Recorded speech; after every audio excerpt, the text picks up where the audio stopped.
রাত পোহালেই 2026 বিধানসভা নির্বাচন, আর তাই মুর্শিদাবাদে ভোটের আগে কাউন্টডাউন প্রায় শেষ লগ্নে। বুধবার সকাল থেকেই জেলার একাধিক ডিসিআরসি কেন্দ্রে যেন উপচে পড়েছিল কর্মচাঞ্চল্যের ঢেউ।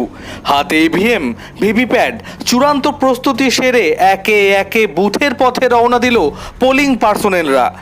নবাব বাহাদুর ইনস্টিটিউশন থেকে ভগবানগোলা লালগোলার কর্মীরা, আর সুভাষচন্দ্র বসু কলেজ চত্বর থেকে মুর্শিদাবাদ ও নবগ্রামের দল, সবার লক্ষ্য একটাই, অবাধ ও শান্তিপূর্ণ ভোট সম্পন্ন করা।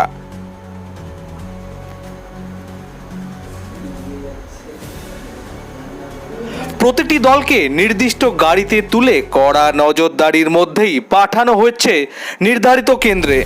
এবারের ভোটে মুর্শিদাবাদ বিধানসভার 104 নম্বর বাগিচাপাড়া প্রাথমিক বিদ্যালয়কে ঘোষণা করা হয়েছে আদর্শ বুথ হিসেবে।